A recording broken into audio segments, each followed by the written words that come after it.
जय श्री राम, जय श्री बालाजी। माँ नवरात्रि में साधना करने की सोच रहे हो, माँ कालका की साधना करने की सोच रहे हो, कुल की शक्ति की साधना करने की सोच रहे हो, या देवी देवताओं की साधना करने की सोच रहे हो, जो भी करने की सोच रहे हो, तो उस दौरान आपको अगर आपकी साधना सफलता की तरफ जा रही है तो कैसे संकेत आपको महसूस होंगे, कैसा कैसा आपको महसूस होगा कि आपकी साधना सफल हो रही है। मान लीजिए आप माँ नवरात्रि में माँ दुर्गा की साधना कर रहे हो, 10 महाविद्याओं की साधना करते हो।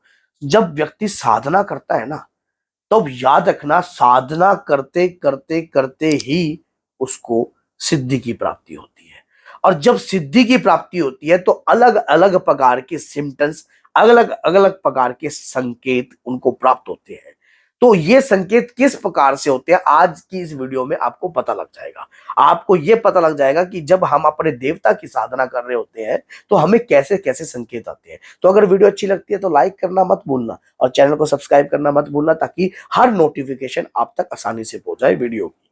तो क्या होता है कि जब हम अपने देवता की पूजा करते हैं, हमारी पूजा एक ऐसे लेवल पर पहुंच जाती है, एक ऐसे लेवल पर पहुंच जाती है जिससे हमारे शरीर से एक जादुई गरी तरंगे उत्पन्न होती है। मंत्र का जाप करते हो, लगातार मंत्र का जाप कर रहे हो, आप देवता के मंत्र का जाप कर रहे हो, तो आप सोच के देखिए, जब आप जाप करते हो तो उस मंत्र से ऊर्जा वाइब्रेशन उत्पन्न होती है, क्योंकि मंत्र में रहस्यमय शक्ति छुपी हुई है। उस शक्ति को आप समझ चुके हो और नित्य आप उस मंत्र का जाप करते करते करते करते आप साधना करने लग गए हो और साधना में सिद्धि आपके नजदीक है। अब संकेत आपको महसूस होंगे। पूजा के दौरान आपकी आंखों से लगातार आंसुओं की धारा आपके इष्ट के प्रति बहती है। जब आप पूजा के दौरान रोने लग जाते हो ना, कहते हैं कि जब हृदय रोता है तभी आंसू आते हैं, दिमाग रोता है तब कभी आंसू नहीं आते हैं। देवता के प्रति जब आंसू निकल रहे हैं, शक्ति आपके शरीर पर आ गई है।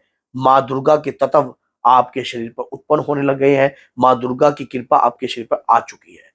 और जब साधना के दौरान आपको चमेली के फूलों की महक आती है, कहीं से चंदन के महक आती है, ऐसा महसूस होता है कि कुछ महक आपको आ रही है, तो याद रखना, साधना में आपकी जो इंद्रियां हैं वो सबसे पहले साधना के संकेतों को समझने लग जाती है। तो जब आपको रोना आ रहा है आपकी आंखों से, तो आप नहीं रो रहे हो, शरीर पर वो ऊर्जा जिसकी आप पूजा कर रहे हो वो आपके शरीर पर आकर आपका और आपकी शक्ति के जो संपर्क करवा रही है, वो उस खुशी की आंसू है। इस प्रकार से खुशबू का महसूस होना साधना में सफलता का केंद्र का मैं चिन्ह है। आपको मैं आज बता रहा हूं कि ये खुशबू जो आपको आ रही है, ये अनुभव जो आपको हो रहे हैं, ये नॉर्मल नहीं है। ये आपकी पूजा से शक्तियां आपसे प्रसन्न हो चुकी है और उस सफलता को आपको अधिक लोगों के साथ शेयर नहीं करना चाहिए। सिर्फ अपने गुरु के साथ, अपने इष्ट के साथ और अपने आराध्य के साथ ही आप इन बातों को शेयर कर सकते हो। अन्यथा अगर आप इस प्रकार का कार्य करते हो या इस प्रकार की त्रुटि करते हो तो ये अनुभव होने बंद होने लग जाएंगे। ये अनुभव होने बंद होने लग जाएंगे।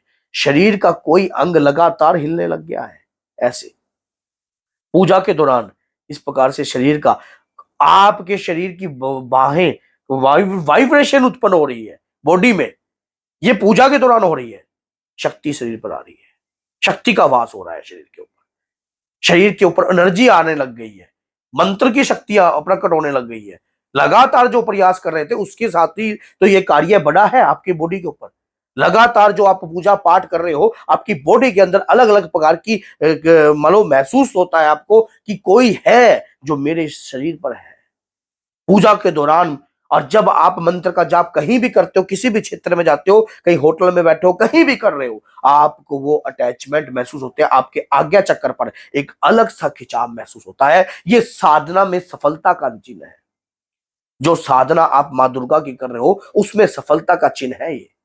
ये खिंचाव है, आपको नॉर्मल नहीं हो रहा है। आपके शरीर की इंद्रियां प्रकट होने लगी है, खुश होने लग गई है, उन इंद्रियों के अंदर एक शक्ति समाने लग गई है, उन इंद्रियों से आपको महसूस होने लग गया है। शरीर के आप मन रूपी इंद्रिय, आप किसी के मन की बातों को पर जानने लग गए हो। वो आप सामने वाला व्यक्ति आपके सामने नॉर्मल खड़ा है और उसके मन की बातें आपके अंदर उतरने लग गई है। ये संकेत कहां से है? ये साधना करते करते करते करते करते करते व्यक्ति सिद्धि को प्राप्त कर जाता है। जब साधना के क्षेत्र को हम चुनते हैं तो धीरे धीरे करत करत करत करत अभ्यास सफलता के सूत्र पर चल जाता है। लेकिन जब ये साधना शक्ति जब उसी व्यक्ति को प्राप्त होती है जिसके अंदर अपने इष्ट, अपने आराध्य, अपने देवता के प्रति अंदर निर्मल निर्मल होता है जिसका मन, उसी को ये शक्तियां प्राप्त होती हैं। क्योंकि ये शक्तियां छुपी भी होती हैं, कोई गली गुजारों में ये शक्तियां नहीं मिलती हैं। ऐसे बहुत सारे केस मेरे पास आए हैं जिनके साथ ऐसी ऐसी कार्य हो रहे हैं। मैं कोई चौकी आज की नहीं लगा रहा हूं, कभी आप सोच रहे हो आज की चौकी नहीं लगा रहा हूं मैं। चौकी लगा रहा, हमारे परिवार के अंदर ही हमारे हमारे गुरुदेव महाराज की कृपा से ही चौकी लग रही है। क्योंकि लगातार उनकी भक्ति पूजा पाठ से ही हमने भी जो अनुभव लिए हैं उनकी कृपा से, और जो समझा है, और लगातार करते करते करते करते ऐसे ऐसे अनुभव आपके साथ होते हैं, आपको फिर कुछ कहने की आवश्यकता नहीं पड़ती है। सब कुछ जानने की शक्ति आपके अंदर ही उत्पन्न होती है। ये क्या है? ये स्वयं देवी की शक्ति के तत्व आपके अंदर उत्पन्न है। ये वही शक्ति के तत्व आपके अंदर उत्पन्न हो रहे हैं। नवरात्रि की पूजा नॉर्मल मत सोचना, आप कभी भी अष्टमी की पूजा नॉर्मल मत सोचना, माता की चौदस हो, माँ का दिन हो, कहीं भी हो, नॉर्मल मत सोचना। अगर इस प्रकार के संकेत आपके साथ हो रहे हैं तो शक्ति आपसे प्रसन्न है, आपकी पूजा से आपको सफलता के चिन्ह आपको महसूस हो रहे हैं। और ये चिन्ह जो है नॉर्मल नहीं है। मेरी वीडियो देख लेना आप, अगर कोई भी मैंने वही चीज बताई है जो अनुभव किया है। दीपक पर फूल बनना साधना में शक्ति का प्रसन्न होने का ही लक्षण भी होता है। और वैसे भी ये हम देखो, जब हमें कुछ पता लगता है, हमारी पूजा पाठ से कुछ उत्पन्न हो रहा है, तो हमारा हौसला ना बुलंद हो जाता है और हम उतनी ही दुगनी मेहनत से कार्रवाई करते हैं। तो अगर वीडियो अच्छी लगती है तो लाइक कीजिए, चैनल को सब्सक्राइब कीजिए और बेल आइकन बटन को दबाना मत भूलना ताकि सफलता आपको प्राप्त हो। तो बोलिए जय सीताराम, जय माता।